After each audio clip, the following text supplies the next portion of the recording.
Alright, I know yesterday was a pretty bad day for gamers in general, especially if you're an Xbox gamer. The delay of Starfield and Redfall turned the gaming world on its head and honestly made 2022 look like a pretty dry year in regards to gaming, outside of Elden Ring because that game is awesome. Yet, because of these delays, we know that Xbox and Bethesda had to say something in response. The backlash was too much, and we finally have official word from Phil Spencer and other developers around Bethesda talking about why this delay happened.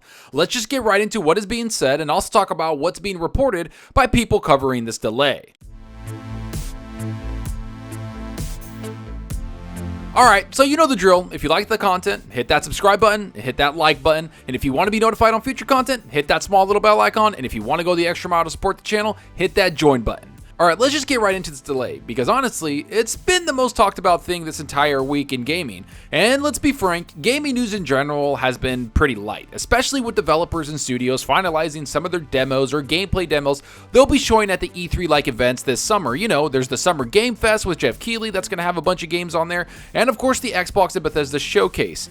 And Xbox in particular has been very quiet lately and have been working with Bethesda to make their summer showcase something we can all get excited about. Yet, I think they knew that this was going to be something that they had to do with delaying the game, and so they wanted to announce the game before the showcase came out so all the bad news can kind of flood in the next 2 to 3 weeks, and then they have the game showcase where they talk about all the games coming and everybody gets hyped again. And maybe, just maybe this last week, since Phil Spencer and Xbox have been over at Bethesda Studios, they understood both games needed more time before they were released. But before we speculate on anything, let's just give the responses that Phil Spencer and some of the developers over at the studios had to say. Let's start with Phil Spencer. Here's what he said on Twitter. These decisions are hard on teams making the games and our fans. While I fully support giving teams time to release these great games when they are ready, we hear the feedback. Delivering quality and consistency is expected. We will continue to work to better meet those expectations.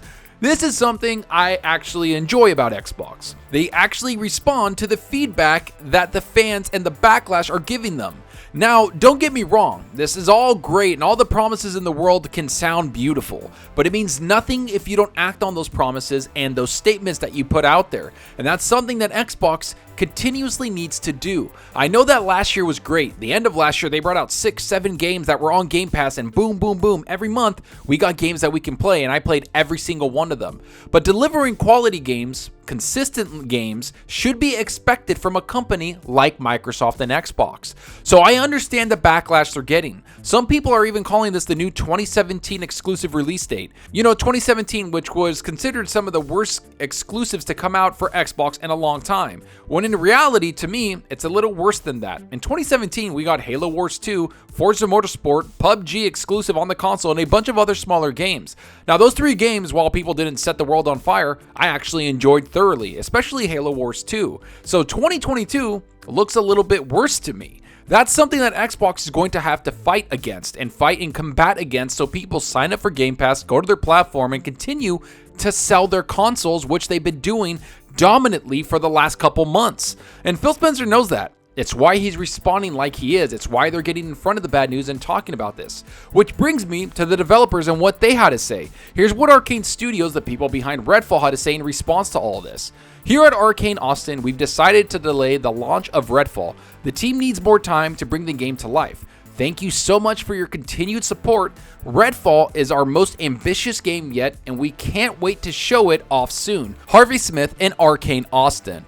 So, we know that this is the most ambitious game that anyone has made at Arcane Studios. Arcane has talked about this before, and we also know that they have the most developers they've ever had on Redfall. There was rumors this game was like a Back 4 Blood game, and people got pretty angry about that because they didn't want something like that.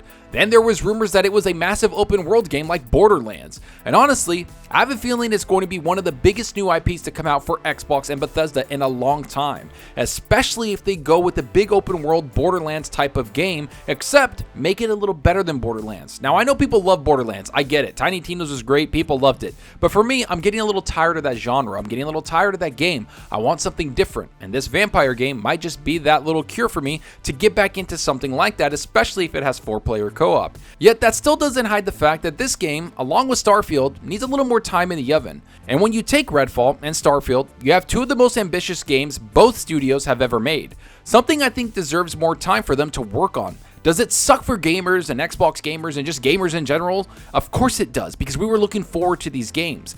But that doesn't stop the fact that they need more time. Starfield is a massively new IP with a bunch of ambition and probably is going to need 7 to 8 years for it to be completed, which I know that's a lot of development time for a game, but that's what you do when you create a new engine with it and you put new mechanics in it and you create a whole new universe in your game. Same with Redfall. More mechanics, different type of game, something that Arcane Austin has never made before. They just need more time. And you don't want a game to come out broken, especially new IPs. I mean, CD Projekt Red learned that the hard way, and it's something that reporters were talking about, comparing CD Projekt Red to Starfield. Here's what was said by reporters. Last spring before E3, I spoke to some folks on Starfield who were extremely worried about committing to a 11/11/22 date based on the progress they made so far. Next, Cyberpunk was the term floated. Good on Bethesda for delaying even after announcing that specific date. Why did you wait until today to say this? Because game dev is non-linear and turbulent. Even the people working on a project can only guess how it'll turn out. Wouldn't have been useful info last year, but it's helpful context now for what might seem like an unusual delay. This is directly from Jason Schreier, who a lot of people don't really like, and I get that, and I get the annoyance with him, but he also is someone that reports on gaming and tends to be pretty accurate in what he's reporting on. I know people don't like to hear that, but it's just true. And hearing the dreaded Cyberpunk 2077 comparisons should get everyone on edge with this game. That game had so much potential, so much promise, and it fell flat on its face. And the only person, funny enough, to report on that was Jason Schreier, and he got utterly demolished for it.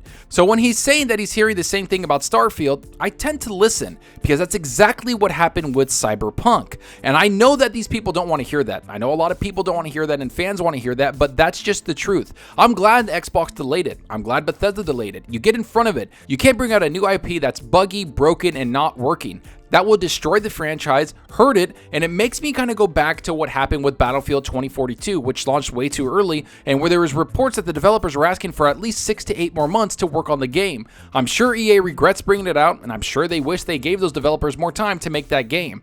But it also brings back the memories of Fallout 76, a game that Bethesda made, was utterly destroyed by media, social media, and gamers across the industry. No matter how much you love the game now, no matter how much they fixed it, Todd Howard and Bethesda came out live on stage and basically apologized for the launch of that game and were devoted to fixing it, which I think they did over the last couple of years. And a lot of people play it and love it, and there's updates in there that made it into a full-fledged game that you can actually enjoy.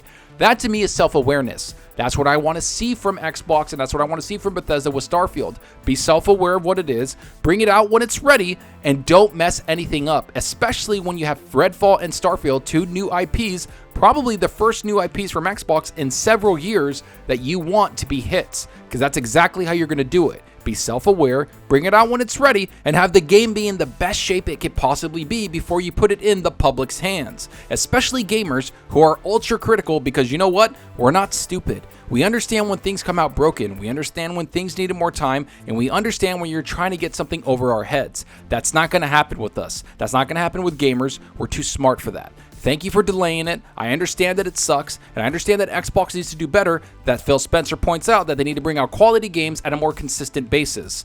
Work on that, keep doing it, but all I'm saying is that by 2023, if you're not doing that consistently, we're going to have problems. Gamers are not going to take that goodwill of Game Pass all the way to 2024.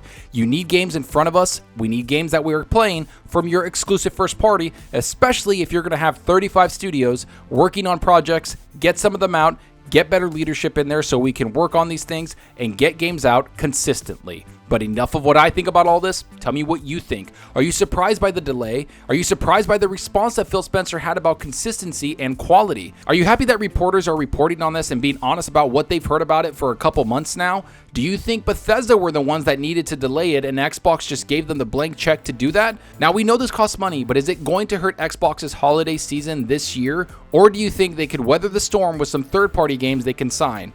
Go down below and let me know. And I hope you enjoyed the video, and if you did, please hit that subscribe button and that like button to support us out the channel more than you know. And give me a follow on Twitter at Zalker87. I'm always on there talking games and sharing my latest videos. Plus, I love interacting with everyone there, so get on Twitter and let's talk about gaming. Also, follow me on Xbox Live. My gamertag is Zalker87, just like my channel name. See what games I'm playing, and let's compete in achievements for the month. So right now, I've been jumping into a lot of Riftbreaker. I've been enjoying that game a lot. It's on Xbox Game Pass for PC and console. I've been playing it on the PC right now because I love mouse and keyboard with strategy games, and it's like a twin stick shooter but RTS shooter, and you build a base. It's pretty cool. You gather resources, fight against aliens, go across planets, take their resources. It's pretty insane, I have to say. So go play that game. It runs perfectly for as much units that are out there and how much combat I see and the effects. I think it runs and looks beautiful. But I've also been playing a lot of Apex Legends, trying to rank up, trying to get to Platinum right now, and then I want to move up to Masters. I'm having a lot of fun with that. The new season just started. The new hero just came out. So yeah, check Apex Legends out. I know people don't like BRs, but I'm honestly loving it, and I think a majority of people do also.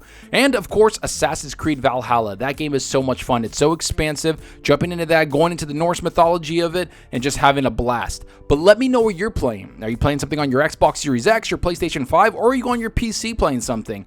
Let me know down below, because that's what we're here for. It's to talk games. And that's all for now. Thanks for watching, and until next time, remember, enjoy your gaming. Later.